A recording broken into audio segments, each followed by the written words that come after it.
Maritoni!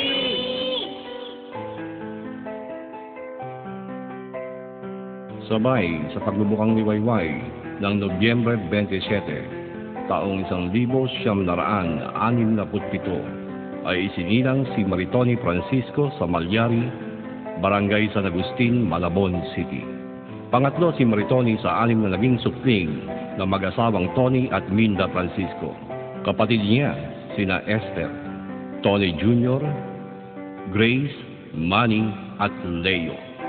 Nagtapos si Maritoni ng elementarya sa Malabon Cultural Institute. Graduate siya ng high school sa La Consolacion sa Caloocan.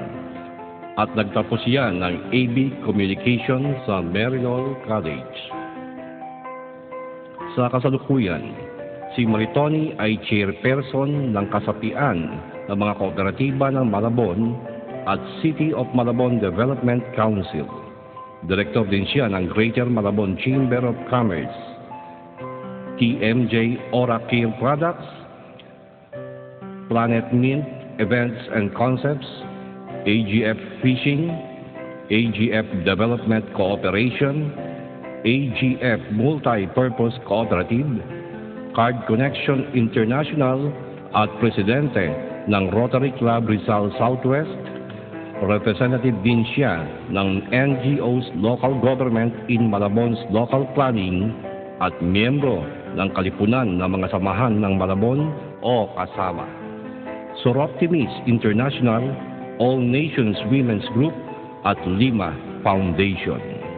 Noong nabubuhay pa ang kanilang mga magulang ay maibigay ng mga ito sa pamamahagi ng mga tinatamasang biyaya at bukas palad sa mga pagkakawang gawa. Nagisnan na ni Maritoni at ng kanyang mga kapatid ang pagiging matulungin ng kanilang mga magulang. Pero madalas ay naiisip ni Maritoni na higit pa roon ang kinakailangan tulong ng mga nasa abang kalagayan. Paano kaya mapagkakalooban ng mas makabuluhang tulong ang maraming katulad nila? Sa magkapatid na distritong Malabon at Nabotas ay laganap ang kahirapan. At marami ang walang hanap buhay. Palagi ng lubog sa baha ang maraming lugar. Kulang na kulang ang mga paaralan dito na dapat ay pumanday sa kaisipan at magpayabong sa karunungan ng mga kabataan. Kung may mga paaralan man, siksikan ng mga batang mag-aaral at kulang sa mga pasilidad. Sa Malabon at Nabotas ay walang pampublikong ospital na pwedeng tumugon sa pangangalaga ng buhay at kalusugan ng mga mamamayan. Mr. Congressman, sana po ba napunta ang Countrywide Development Fund ninyo o ang tinatawag na pork barrel?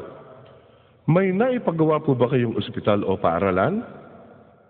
Ano-ano po ba ang kalinga at malasakit na naipagkaloob ninyo sa inyong constituents? Sino ba ang dapat kumalinga at magmalasakit sa mga kapakanan ng mga mamamayan ng Malabon at Nabotas? Ang magkapatid na distritong Malabon at Nabotas ay larawan pa rin ng pagkalugmok sa matinding kahirapan at kawalan ng kaunlaran. Ang Malabon at Nabotas ay isang ehemplo ng kapabayaan at kawalan ng malasakit ng mga nasa kapangyarihan na pinangingibabawan ng mga pangsariling interes. Eleksyon na naman. Kung ano-ano na naman ang ipapangako sa atin ng mga politiko. Tiyak din, mamimili at gagamit ng iba't ibang anyo ng panunuhol sa mga botante ang mga trapo. Hindi galing si Maritoni Francisco sa pamilyang politiko. Kaya noong bago siya kumandidato, sa kapasyahan na rin nilang magkakapatid, ay napagkaisahan nila na hindi nila sasabayan ang mga bulok na politiko sa kanilang bulok na sistema. Hangad ni Maritoni na maipaglingkod sa mga mamamayan ng Malabon at Nabotas ang kanyang kakayahan at talino salig sa kalooban ng Diyos. Kontratrapo po tayo! Nagtutulpo tayo sa bulok na sistema ng mga bulok na politiko na sumasalaula sa kasagraduhan ng eleksyon.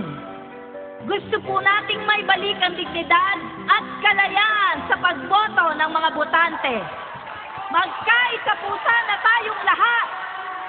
Kay Maritoni, natupad ang kasabihan na ang isang kandilang may sindi ay pwedeng makapagsindi ng libo-libong kandila na makapagbibigay ng mas malawak na liwanag.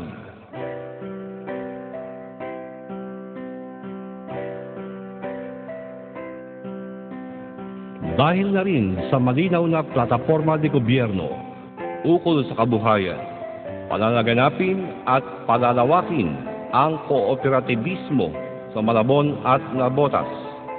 Magtatatag ng Malabon Nabotas Integrated Development Authority. Sa kalusugan, palalakihin at palalawakin ang serbisyo medikal ng Pagamutang Bayan ng Malabon at magtatayo ng Pagamutang Bayan ng Navotas. Sa edukasyon, magtatayo ng Malabon Navotas Science High School para sa mga dukhang mag-aaral na karapat-dapat tulungan. Sa kalikasan, malawakang pag-aaral at konsultasyon kasama ang mga mangingisda at apektadong mamamayan ukol sa kung paano maiiwasan ang tuktok kalawang at sandblasting na nakasisira sa ating karagatan.